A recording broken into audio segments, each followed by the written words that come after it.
আজকে আমরা ভারত এবং বাংলাদেশ প্রসঙ্গ নিয়ে কথা বলবো। প্রথমেই বলি, ভারতের রাস্তায় আজকে শুধুমাত্র ছাত্ররা নেই, সেখানে দাঁড়িয়ে আছে একটি প্রজন্ম, যে প্রজন্মের অভিযোগ পরিশ্রম করেও সুন্দর ভবিষ্যতের নিশ্চয়তা নেই। যে প্রশ্নপত্র ফাঁসের কথা বলা হচ্ছে তা ছিল বেসিক্যালি একটি স্ফুলিঙ্গ, আসল আগুন বহুদিন ধরে জমে থাকা ক্ষোভ। প্রশ্ন হচ্ছে, এটি কি শুধু একটি ছাত্র আন্দোলন, নাকি নরেন্দ্র মোদীর 1 দশকের বেশি সময়ের শাসন ক্ষমতার বিরুদ্ধে তরুণদের একটি বড় রাজনৈতিক বার্তা? আরও প্রশ্ন হচ্ছে, নরেন্দ্র মোদী যে উগ্র হিন্দুত্ববাদী দর্শন নিয়ে ভারতকে নিজের অধীনে রাখার চেষ্টা করেছেন, তার সেই দর্শন, সেই চেষ্টা কি এখন ব্যর্থ হতে চলেছে কিনা? সুপ্রিয় দর্শক, আমরা আজকের ভিডিওতে মূলত ভারতের চলমান ছাত্র আন্দোলন এবং যা এখন গণ আন্দোলনে রূপান্তরিত হয়েছে সে বিষয়টি নিয়ে কথা বলবো। আমরা খোঁজার চেষ্টা করব নরেন্দ্র মোদী ভারতকে কোন সুতোয় একতাবদ্ধ করে রাখার চেষ্টা করেছিলেন এবং কেন তা এখন ছুটে যাচ্ছে, বিচ্ছিন্ন হয়ে যাচ্ছে। ভারতের কোনো রাজনৈতিক নেতা বলছেন এর পেছনে বিদেশিদের ইন্ধন আছে এবং আন্দোলনকারীরা মূলত বিদেশিদের হাতিয়ার হয়ে এখানে কাজ করছে। বাস্তবতা কি তাই? এর সাথে আমরা আরেকটু যুক্ত করব, বাংলাদেশের প্রধানমন্ত্রী তারেক রহমানকে ভারত সফরের আমন্ত্রণ জানিয়েছে মোদী সরকার, সে বিষয়টি নিয়ে কথা বলবো। এবং বাংলাদেশের অর্থনীতির রূপান্তরের ব্যাপারে প্রধানমন্ত্রী তারেক রহমান আজকে বিশেষ একটি বক্তব্য দিয়েছেন চীন মৈত্রী সম্মেলন কেন্দ্রে। আমরা গত 3 দিন আগে বাংলাদেশের শিল্প বাণিজ্যের যে $1 ট্রিলিয়ন যে সম্ভাবনা নিয়ে কথা বলেছিলাম, প্রধানমন্ত্রী আজকে প্রায় একই সুরে একই বিষয়ে কথা বলেছেন। তাহলে কি আমরা আসলে এমন একটা উন্নয়নের দিকে যাচ্ছি যা সত্যিকারের কাঙ্ক্ষিত বাংলাদেশ গড়ে দেবে? সুপ্রিয় দর্শক, আমরা এই সমস্ত বিষয় নিয়ে বিস্তারিত আলোচনা করব আজকের টক উইথ সিরাজ ইনসাইটের সাথেই থাকুন এবং আশা করছি এই আলোচনা আপনাদের ভালো লাগবে। যদি ভালো লাগে তাহলে লাইক, কমেন্ট, শেয়ার করবেন এবং চ্যানেলটি সাবস্ক্রাইব করে সাথেই থাকবেন। দর্শক, চলুন মূল আলোচনায় চলে যাই। আমাদের সামনে অনেকগুলো প্রশ্ন ছিল এটি কি শুধুমাত্র এটি ছাত্র আন্দোলন কিনা। তারপরে প্রশ্ন ছিল নাকি নরেন্দ্র মোদীর 1 দশকের শাসন ব্যবস্থার বিরুদ্ধে সঞ্চিত ক্ষোভের বহিঃপ্রকাশের বিষয়ে ছাত্রদের পক্ষ থেকে বড় কোনো রাজনৈতিক বার্তা। আরও প্রশ্ন ছিল, মোদী যে দর্শন দিয়ে, যেভাবে হিন্দুত্ববাদ দিয়ে ভারতকে এক সুতোয় বেঁধে রাখতে চেয়েছিলেন, তার সেই দর্শন, তার সেই কৌশল এবং তার সেই প্রচেষ্টা তা কি এখন ব্যর্থ হতে চলেছে? এর সাথে কি বিদেশিদের ইন্ধন আছে, নাকি দেশের ভেতরে জমে থাকা সামাজিক ও রাজনৈতিক ক্ষোভের কারণে এই আন্দোলন ঘূর্ণাবর্তে পাক খাচ্ছে? চলুন আমরা বিস্তারিত কথা বলি। প্রথম কথা হচ্ছে, এটি কি শুধু এখন একটা ছাত্র আন্দোলন আছে? মোটেই না। এটা এখন ছাত্র আন্দোলন, যুব আন্দোলন, সামাজিক আন্দোলন, সুশীল সমাজের আন্দোলন, পেশাজীবীদের আন্দোলন, অভিভাবকদের আন্দোলন, সবার আন্দোলন, অর্থাৎ একটা গণ আন্দোলন, সর্বমুখী একটা আন্দোলনে রূপান্তরিত হয়েছে। আমরা এতদিনে নিশ্চয়ই জেনেছি কেন এই আন্দোলন হচ্ছে। সবাই জানি যে প্রশ্নপত্র ফাঁস এবং বেকারত্ব, কর্মসংস্থান না থাকা, এরকম বেশ কিছু বিষয় নিয়ে এই আন্দোলন গড়ে উঠেছে। আন্দোলন করছে কারা? সেই তুচ্ছ তাচ্ছিল্য করা তেলাপোকা বা ককরোচ জনতা পার্টি, তারা আন্দোলন করছে। ককরোচ জনতা পার্টির প্রধান যিনি, অভিজিৎ দীপকে, তিনি কিন্তু আমেরিকার বোস্টন ইউনিভার্সিটির ছাত্র। তিনি ভারতে অবস্থান করে এই আন্দোলন সংগঠিত করেনি। তিনি এই আন্দোলন অনেক দিন থেকে গড়ে তুলেছেন ডিজিটাল প্ল্যাটফর্মে এবং একটা পর্যায়ে একেবারে রাজপথে নেমে এখন সেই আন্দোলন চলছে।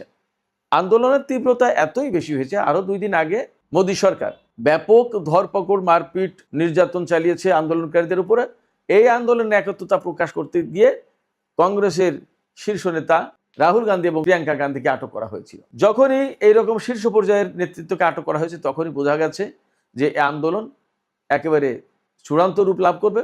এই আন্দোলনে মোদী সরকার আরো ঘি ঢাললো, অর্থাৎ আগুন আরো বেশি জ্বালিয়ে দেওয়ার ব্যবস্থা করলো এবং হয়েছেও তাই। এখন প্রধানমন্ত্রী নরেন্দ্র মোদী তিনি কিন্তু ছাত্রদের একটা দাবি মেনে নিয়েছেন যে এই যে প্রশ্নপত্র ফাঁসের ঘটনায় যারা জড়িত, দোষী, তাদের দ্রুত আইনে বিচার করা হবে, দ্রুত আদালতে বিচার করা হবে। কিন্তু আন্দোলনকারীরা কিন্তু এখন আর এই আশ্বাসে আশ্বস্ত হতে চায় না, হচ্ছে না। তারা আগামীকাল 24 জুলাই ভারতব্যাপী এই আন্দোলন ছড়িয়ে দেওয়ার জন্য কর্মসূচি ঘোষণা করেছে। প্রতিটা জেলায় এক দাবিতে আন্দোলন। সেটা কি?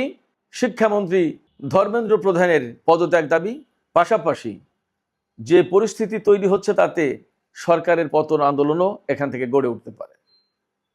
ছাত্ররা বা এই যে আন্দোলনে যারা ভূমিকা রাখছে, হাজার হাজার, হয়তো লাখ লাখ, তারা কেন, কি কারণে এই আন্দোলনটা গড়ে উঠবে? মূল দাবি প্রশ্নপত্র ফাঁস, দুর্নীতি, শিক্ষা সংস্কার ইত্যাদি ইত্যাদি। এই যে প্রশ্নপত্র ফাঁস, এতে আসলে কি সমস্যা তৈরি হয়? সমস্যাটা তৈরি হয় অনেক বড়। শোনা যাচ্ছে প্রশ্নপত্র ফাঁস, কিন্তু এর সাথে ভবিষ্যতের অনেক বড় কিছু ঘটনা জড়িত থাকে। যেমন, যে ছাত্রটা ক্লাসে হয়তো ফার্স্ট বয়, ভালো ছাত্র, ভালো লেখাপড়া করে ভালো পরীক্ষা দিতে গেছে, কিন্তু যে ব্যক্তি প্রশ্ন ফাঁস করে প্রশ্নপত্র হাতে পেয়ে আগেই এই যে ফার্স্ট বয় বা সেকেন্ড বয় তার চেয়ে অনেক ভালো জেনে বুঝে পরীক্ষা দিতে পারে, অর্থাৎ যে ছেলের হাতে বা যে মেয়ের হাতে প্রশ্নপত্র ফাঁস হয়ে চলে এসেছে, সে তো জানে পরীক্ষায় কি কি আসছে, সে সেইভাবে সেইগুলোই মুখস্থ করে সেইগুলোই লেখার ব্যবস্থা করে অনেক ভালো রেজাল্ট করে ফেললো। কিন্তু বেসিক্যালি তো তার মেধা, তার ব্রেন তো ওই রকম না। অথচ ফার্স্ট বয় সেকেন্ড বয় সে মেডিকেলে চান্স পাইলো না, ইঞ্জিনিয়ারিংয়ের চান্স পেলো না, অথবা বড় কোনো কিছু সাবজেক্টে চান্স পেলো না, তাহলে কি দাঁড়ালো? অথচ এই ছেলের ভবিষ্যতে ডাক্তার, ইঞ্জিনিয়ার বা বড় কিছু হওয়ার কথা ছিল, বা প্রশাসন ক্যাডারে, বিশেষ ক্যাডার মতো এই সমস্ত ক্যাডারে চাকরি করার কথা ছিল, সরকারি প্রশাসনে যাওয়ার কথা ছিল। কিন্তু প্রশ্নপত্র ফাঁসের কারণে যারা প্রশ্ন হাতে পেয়েছিল তারাই নিয়ে গেল ভালো নাম্বার, ভালো কিছু, বা মেডিকেলে চান্স পেলো, ইঞ্জিনিয়ারিং চান্স পেলো। এই যে ভালো ছাত্র ছাত্রীদের রেজাল্ট খারাপ হয়ে গেলেও তারা চান্স পেল না, তাদের ভবিষ্যৎ কিন্তু নষ্ট হয়ে গেল। ফলে শোনা যাচ্ছে প্রশ্নপত্র ফাঁস, এটা কিন্তু অনেক বড় ঘটনা। এই বড় ঘটনার সুরাহা করার জন্য শিক্ষার্থীরা অনেক আগেই দাবি জানিয়েছিল, কিন্তু মোদী সরকার কানে তোলেনি, শিক্ষামন্ত্রী ধর্মেন্দ্র প্রধান কানে তোলেনি এবং তাদের এই দাবি দেওয়াকে পাত্তাই দেয়। গড়ে উঠল আন্দোলন। এখন আন্দোলন এমন পর্যায়ে যে আন্দোলন থেকে ভারতের লোকজনকে এখন নিবৃত্ত করা কঠিন ব্যাপার হয়ে দাঁড়িয়েছে মোদী সরকারের জন্য। নরেন্দ্র মোদী সরকারের ধারণা ছিল তিনি যে উগ্র হিন্দুত্ববাদী দর্শন দিয়ে বহুদিন ধরে ভারত শাসন করছেন এবং তিনি যেভাবে ক্ষমতায় একের পর এক আসছেন, তাতে তার ভেতরে ধারণা ছিল তার এই হিন্দুত্ববাদী দর্শন ভারতের সমস্ত মানুষ গিলেছে এবং তার ক্ষমতা এখন নিরঙ্কুশ। কিন্তু বাস্তবতা হচ্ছে এই আন্দোলন একেবারে চোখে আঙুল দিয়ে দেখিয়ে দিয়েছে ভারতের জনগণকে, বিজেপিকে, নরেন্দ্র মোদীকে এবং আশপাশের বহু দেশকে এবং বিশ্ববাসীকেও, যে নরেন্দ্র মোদী যে উগ্র হিন্দুত্ববাদী দর্শনের আওতায় পুরো ভারতকে এক করে রাখতে চেয়েছিল এবং তার কবজায়, তার অধীনে রাখতে চেয়েছিল, এবং তিনি যতদিন বেঁচে আছেন সম্ভবত তিনি প্রধানমন্ত্রী ভারতের, এইরকম একটা অনুভূতি তার ভেতরে ছিল। সম্ভবত এই বিষয়টা ভেঙে গেল, এই বিষয়টার অবসান ঘটতে যাচ্ছে। আন্দোলনের অনেক কিছু এখন আগামীকালের কর্মসূচির উপরে নির্ভর করছে। যদি আগামীকালের কর্মসূচি খুব বড় রকমের সমর্থন পায়, জনসমর্থন পায়, সারা ভারতে কিন্তু এই কর্মসূচি ছড়িয়ে দেওয়ার চেষ্টা চলছে। সেই জন্যই প্রতি জেলায় জেলায় এই কর্মসূচি পালনের এক দফার দাবিতে আন্দোলন ঘোষণা করা হয়েছে। এক দফা মূল দাবি হচ্ছে শিক্ষামন্ত্রীর পদত্যাগ। প্রধানমন্ত্রী নরেন্দ্র মোদী তিনি ঘোষণা দিয়েছেন যে এই প্রশ্নপত্র ফাঁসের সাথে যারা জড়িত ছিল তাদের বিচার করা হবে, কিন্তু শিক্ষামন্ত্রীর পদত্যাগের ব্যাপারে তিনি কিন্তু কিছু বলেনি। সেক্ষেত্রে আগামীকালের ভেতরে যদি এর সমাধান না হয়, তাহলে আগামীকাল হয়তো বড় একটা আন্দোলন গড়ে উঠবে। এই বড় আন্দোলন যদি গড়ে ওঠে, তাহলে কিন্তু নরেন্দ্র মোদীর গদি নড়ে যাওয়ার সম্ভাবনা আছে। এবং আপনি কল্পনা করতে পারেন, ভারতে 15 থেকে 29 বছর বয়সী, এই বয়সী লোকজনের সংখ্যা 36 থেকে 37 কোটি, এর ভেতরে প্রায় 4 কোটি বেকার, এবং অনেক মানুষ আছে যারা খুবই কম বেতনের নামকা অবস্থায় একটা চাকরি করে, এবং ব্যাপক বৈষম্য ভারতের সমাজে, এটা আমরা সবাই কম বেশি জানি।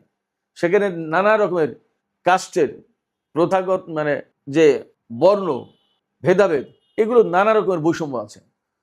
এই জায়গায় সমাজের নিম্ন শ্রেণী বা সাধারণ মানুষের ভারতের সমাজে তাদের কোনো ঠাঁই নেই, অবস্থান নেই। এর অবসান ঘটানোর জন্য মানুষ কিন্তু ক্ষুব্ধ হয়ে উঠেছে। সেক্ষেত্রে মোদীর দর্শন এখানে কি? হিন্দুত্ববাদী দর্শন, ভারত মাতার দর্শন, বৃহত্তর ইন্ডিয়ার দর্শন, কোনো দর্শন আর এখানে কাজ করছে না। এখানে সবাই মূলত যার যার পেট, যার যার সুবিধা, যার যার স্বার্থ দেখছে। এই যে যার যার স্বার্থ, যার যার পেট, যার যার সুবিধা, এই রকম সুবিধা 4 কোটি বেকারের যদি হয়ে পড়ে, এবং এই 4 কোটি বেকার যদি শুধুমাত্র 4 কোটি বেকার ভারতে নামে, তাহলে নরেন্দ্র মোদীর গদি উল্টে যাওয়ার যথেষ্ট সম্ভাবনা রয়েছে। ফলে এখন নরেন্দ্র মোদী যতই বলুক বা তার প্রশাসনে বা বিজেপির লোকজন যদি এই কথা বলতে থাকে যে এটা বিদেশিদের ইন্ধনে এই আন্দোলন হচ্ছে, বিদেশিরা ভারতকে ভাঙতে চায়, ভারতের একতা নষ্ট করতে চায়, ভারতের স্থিতিশীলতা নষ্ট করতে চায়, ভারতের সরকার পরিবর্তনের ষড়যন্ত্র করছে, এই সমস্ত মনে হয় আন্দোলনকারীদের প্রভাবিত করতে পারবে না। আন্দোলনকারীরা সরকারের এই সমস্ত বক্তব্য শুনবে না। এবং এর সাথে যেহেতু বিভিন্ন রাজনৈতিক দলের সমাজের বিভিন্ন পর্যায়ের সামাজিক, সাংস্কৃতিক, সুশীল শ্রেণী, বিভিন্ন পর্যায়ের লোকজনের সাথে জড়িত হয়ে গেছে, এবং এর সাথে শুধুমাত্র এখন শিক্ষার্থীরা না, বেকার, যুবশ্রেণী, অভিভাবক, সব পর্যায়ের লোকজন আছে। সেক্ষেত্রে এই আন্দোলন মোদী সরকারের জন্য ভয়ঙ্কর এক দুঃস্বপ্নে পরিণত হয়েছে, যে আন্দোলনের পরিণতিতে এমনও যদি ঘটে যে মোদী সরকারের পতন হয়ে যাচ্ছে, তাতেও অবাক হওয়ার কিছু থাকবে না, এবং সম্ভবত ভারতে একটা নতুন ইতিহাস তৈরি হতে চলেছে। এই আন্দোলন অনেক দিন ধরে চললেও নরেন্দ্র মোদী কিন্তু একেবারে গায়ে মাখেননি, আমলেই নেননি এবং চুপ ছিলেন। কিন্তু এখন যখন যন্তর মন্তরে এবং ভারতের পার্লামেন্ট ভবনের সামনে যখন লোকজন জড়ো হলো, ব্যাপক মাত্রায় পুলিশের সাথে দাঙ্গা হাঙ্গামা হলো, সংঘর্ষ হলো, মানুষ রক্তাক্ত হলো, আহত হলো, ধরপাকড় চলল, এবং পুলিশের ব্যারিকেড সমস্ত সবকিছু ভেঙে যখন সংসদ ভবনের কাছে চলে গেল, আন্দোলন যখন একদম অগ্নিকুণ্ডলিতে পরিণত হলো, তখন নরেন্দ্র মোদী নড়ে চড়ে বসেছেন এবং নরেন্দ্র মোদী বক্তব্য দিতে বাধ্য হয়েছেন। কিন্তু একথা খুবই পরিষ্কার, আন্দোলনকারীরা নরেন্দ্র মোদীর এই কথায় কিন্তু আশ্বস্ত হতে পারেনি, যার ফলে তারা নতুন কর্মসূচি দিয়েছে, এবং এই নতুন কর্মসূচির পরিণতি সম্ভবত বড় রকমের খেসারত দিতে হবে। এই আন্দোলনের কর্মসূচির পরিণতিতে সম্ভবত মোদী সরকারকে বড় রকমের খেসারত দিতে হবে। সুপ্রিয় দর্শক, আমরা আজকের ভিডিওতে বাংলাদেশের প্রধানমন্ত্রী তারেক রহমানকে ভারত সফরের ব্যাপারে মোদী সরকারের চিঠি পাঠানো নিয়ে একটু আলোচনা করতে চেয়েছিলাম। আমরা সবাই জানি বাংলাদেশের নির্বাচন অনুষ্ঠানের পরপরই প্রধানমন্ত্রী তারেক রহমানকে ভারত সরকার ভারত সফরের জন্য আমন্ত্রণ জানিয়েছিল। এরপরে নতুন করে এখন যে আমন্ত্রণ জানানো হয়েছে, সেই আমন্ত্রণ হচ্ছে ভারতে আগামী সেপ্টেম্বর মাসে ব্রিক্স সম্মেলন হবে, সেই সম্মেলনে যোগ দেওয়ার জন্য বাংলাদেশের পক্ষ থেকে প্রধানমন্ত্রী তারেক রহমানকে আমন্ত্রণ জানিয়েছেন। প্রধানমন্ত্রী তারেক রহমান এই সফরে যাবেন কিনা সেটা একটা ব্যাপার, এবং আগের আমন্ত্রণে তারেক রহমান ভারত সফরে যাননি কেন সেটাও একটা ব্যাপার। এখানে একটা বিষয় মনে রাখার দরকার, ভারত আমাদের প্রতিবেশী দেশ, সেই জায়গা থেকে তারা হয়তো তাদের কৌশলের কারণে, ভূ রাজনীতির কৌশল তো সবার থাকে, আঞ্চলিক রাজনীতি, কূটনীতি, অনেক কিছুর হিসাব নিকাশ তো প্রত্যেক সরকারের থাকে, সেই জায়গা থেকে তারা তারেক রহমানকে প্রথমে ভারত সফর করিয়ে একটা কিছু অর্জন করতে চেয়েছিল, হয়তো বা এমন একটা ফ্লেভার দিতে চেয়েছিল। বাংলাদেশের নির্বাচনে তারেক রহমান প্রধানমন্ত্রী নির্বাচিত হওয়ার পরপরই ভারত সফরে গেছে। এই মুহূর্তে বাংলাদেশে ভারত বিরোধী একটা সেন্টিমেন্ট কিন্তু ভীষণভাবে জাজল্যমান, একেবারে তরতাজা। এই তরতাজা অনুভূতি, সেন্টিমেন্টের ভেতরে যদি সরকার প্রধান হিসেবে প্রধানমন্ত্রী তারেক রহমান ভারত সফরে যেতেন, তাহলে কিন্তু সহজেই তার বিরুদ্ধে একটা জনমত উস্কে দেওয়া যেত যে এই যে তারেক রহমান ক্ষমতায় এসে সর্বপ্রথম ভারত সফর গেল, ভারতের কাছে তারেক রহমান দস্তখত দিয়ে ক্ষমতা এসেছে, তার ঋণ শোধ করার জন্য এখন তারেক রহমান ভারতে গেল। কিন্তু তারেক রহমান এই কাজটা করেননি, তাতে ভারত নাখোশ হলেও হতে পারে, কিন্তু তারেক রহমান এই পলিটিক্স করার কাউকে সুযোগ দেননি। এখন সেপ্টেম্বরে যে ব্রিক্সের আমন্ত্রণ, সেখানে শুধু তো ভারতের প্রশ্ন না, সেখানে থাকবে Brazil, Russia, India, China, South Africa, Iran, Saudi Arab, Dubai, Pakistan, এরকম অনেক দেশ থাকবে, অনেক দেশ আছে এখন ব্রিক্সে। সেক্ষেত্রে বাংলাদেশের প্রধানমন্ত্রী একটা আন্তর্জাতিক বড় সম্মেলনে যোগ দিতে যদি যান, তাহলে যেতেই পারেন। ভারত সফরের আলাদা কোনো নাম হচ্ছে না। সবচেয়ে বড় কথা, ভারত সফরে বাংলাদেশের প্রধানমন্ত্রী যাবেন না, যেতে পারবেন না, এমন তো কোনো কথা না। কিন্তু যদি এই সফরে যান, তাহলে ব্রিক্সের সফরে যাচ্ছেন, এটা আরো সহজ সুন্দর হলো তার জন্য। আমি একথা বলছি না যে বাংলাদেশের প্রধানমন্ত্রী তারেক রহমান কখনো ভারত সফরে যাবেন না বা ভারত সফর করার দোষের, কিন্তু এখন যে সফরে যাচ্ছেন সেটা মূলত ব্রিক্সের সম্মেলনে যোগ দেওয়ার জন্য। যদি তিনি যান, তাহলে কিন্তু ব্যাপারটা এইরকম একটা প্রেক্ষাপটে থাকলো। আরেকটা প্রসঙ্গ ছিল, বাংলাদেশের প্রধানমন্ত্রী তারেক রহমান আজকে বলেছেন 2034 সালের মধ্যে বাংলাদেশকে $1 ট্রিলিয়ন অর্থনীতিতে পরিণত করতে চান। সুপ্রিয় দর্শক, আমি কিন্তু গত 3 দিন আগে একটা ভিডিওতে বলেছিলাম যে $1 ট্রিলিয়ন বাণিজ্য বাংলাদেশের সামনে অফুরন্ত সুযোগ, আসলে আমরা কোথায় এবং আমরা কি করতে পারি। আমি সেখানে যে কথাগুলো বলেছিলাম তার ম্যাক্সিমাম কথা বাংলাদেশের প্রধানমন্ত্রী তারেক রহমানের মুখ দিয়ে আজকে বের হয়েছে। আমাদের ডেভেলপমেন্টের জন্য আমাদের এই যে 2034 সালের ভেতরে $1 ট্রিলিয়ন অর্থনীতি করার যে স্বপ্ন দেখালেন তিনি, সেই স্বপ্ন বাস্তবায়ন করতে গেলে, সেই স্বপ্ন বাস্তবে রূপ দিতে গেলে আমাদের কি করণীয় উচিত, আমাদের সামনে সম্ভাবনা কি, আমাদের সামনে বাধা কি, আমাদের তরুণ সমাজ, আমাদের জনশক্তি, আমাদের শিক্ষিত সমাজ, আমাদের দক্ষ জনগোষ্ঠী গড়ে তোলা, দক্ষ জনশক্তি গড়ে তোলা, ভাষায়, কাজে, কর্মে, দক্ষতায়, এই সব ব্যাপারেই মাননীয় প্রধানমন্ত্রী কথা বলেছেন। যে পরিকল্পনা, যে রূপরেখা তিনি দিয়েছেন এবং সেখানে বিদেশি বিনিয়োগের কথা বলেছেন। বিদেশি বিনিয়োগ যদি আমাদের আনতে হয় তাহলে আমাদের কি থাকতে হবে? আমাদের অর্থনীতিকে যদি সত্যিকারেই স্ফীত করতে হয়, মোটা করতে হয়, বড় করতে হয়, তাহলে আমাদের কি থাকতে হবে? বিদেশি বিনিয়োগ মাস্ট। বিদেশি বিনিয়োগ করতে গেলে কি আমাদের বিদ্যুৎ, নিরবিচ্ছিন্ন বিদ্যুৎ লাগবে। আইন শৃঙ্খলা পরিস্থিতির ব্যাপক উন্নতি করতে হবে।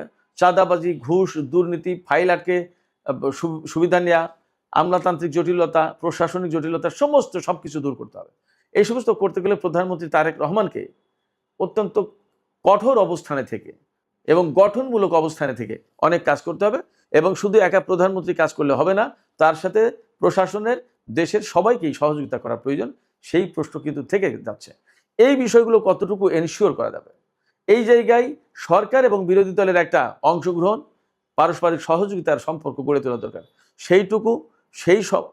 সেই অবস্থাটা বিরোধী দলগুলোর পক্ষ থেকে কতটুকু দেওয়া হবে, কতটা সমন্বয় সহযোগিতা করা হবে, আবার সরকারের পক্ষ থেকে বিরোধী দলের কাছে কতটুকু সাহায্য, সহযোগিতা, সমন্বয় চাওয়া হবে, করতে বলা হবে এবং করতে দেওয়ার সুযোগ দেওয়া হবে। অনেক কিছু আমাদের সামনে পড়ে রয়েছে।